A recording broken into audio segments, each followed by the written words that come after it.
when you first sent me my like pre-copy with my name all over it, and it was on my desk for a while, and all these guests would come through the studio and all these crypto billionaires, and they'd see the pictures of the naked girls on the jets, and they'd be like, what the hell is that? And I'd be like, oh, it's Dan's book. It's coming out soon, but you can't take a look at it. But the first thing I noticed was, of course, the front part about your dad, and I might as well tell it because it's right here on the front page. But, you know, there's a quote from your dad saying, if you release this book as it is, it will be an unmitigated disaster.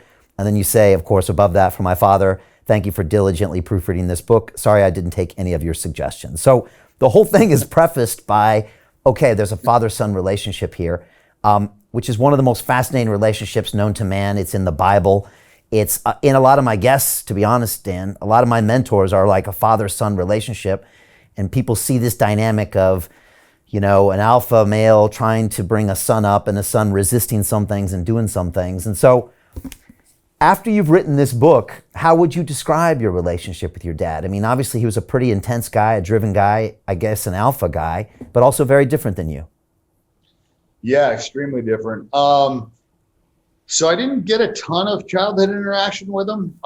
He was working a lot, and he went to prison, and then I went away to the military. And so I would say probably not until the middle of my life that I really kind of connect with him. I mean, we would have interactions, obviously.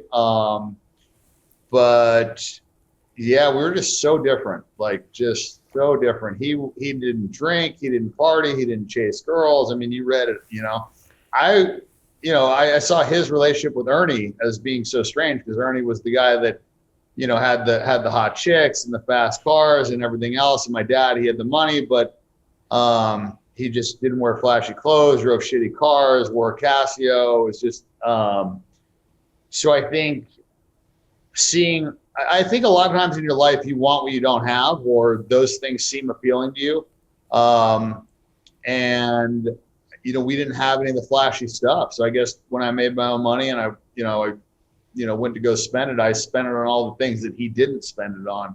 And I focused on a lot of those things, you know, the girls and whatever. And so, yeah, we just had completely different lives. I mean, he's been married to my mother the whole time, never cheated. And so, yeah, I just, guy works 18 hours a day, and I try and work as little as possible. And yet you both were very successful, really. You know, you both did some really big things. Yeah, I think people that take unconventional paths either do, you know, really shitty or really well. It's, you know, we definitely were not going to be middle of the road guys. You go off and you cut a fucking broad swath and you go down your own path that usually ends really well or really shitty. But the people that are usually super successful don't take traditional paths. They're usually out of the box thinkers, and they, you know, just kind of, you know, take their own road. And sometimes it works out, sometimes it doesn't. You know, I'm sure for every successful person, there's, you know, hundreds of thousands that have crashed and burned. But, you know, it's just taking that risk. You know, that's part of it. So in order to, you know, I mean, just like in poker, in order to, you know, win big, you got to risk big. So yeah. And I want to talk about that. It's funny when I think about my dad. He never drank, never did drugs. You know, pretty calm. Of course, I drank everything and tried all the drugs and did the crazy stuff. So in that way, we were very different. But then now that I get older, I look at myself and I'm like, wow, I'm a lot more like him than I ever realized. Like, so there was a lot of subconscious programming going on where I am like him a lot. Do you see those parallels with you and your dad?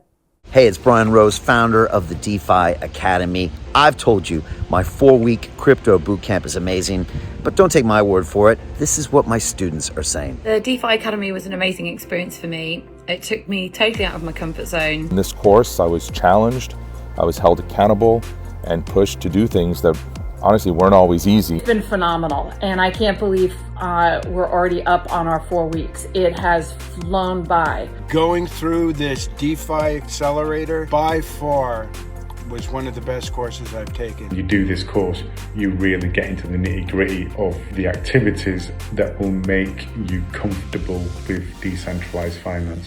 Thank you so much to Brian and everyone at London Real and the DeFi Academy for even putting together an amazing course like this. Anybody else that wants to do it, please sign up. It is well worth the money.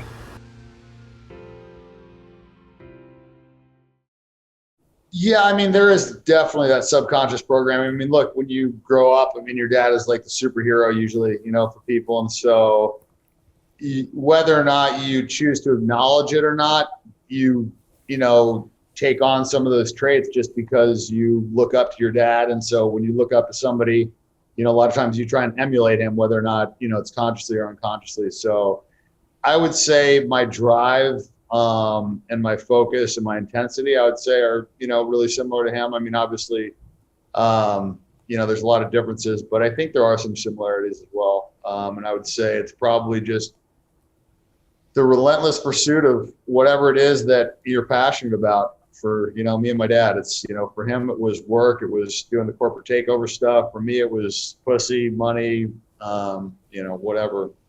And,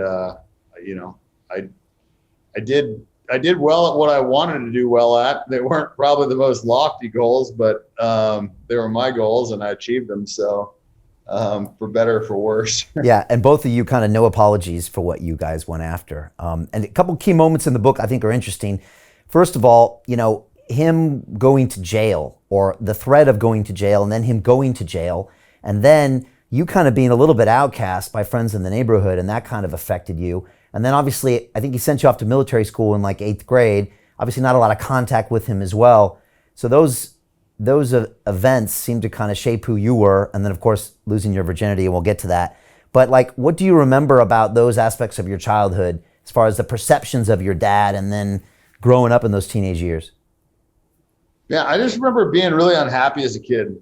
I think it's funny because a lot of people like say that they wish they'd go back and be a kid. I'd fucking kill myself before I had to do that again. I didn't like, listening to people. I didn't want to take orders. I felt like I had to take shit from everybody.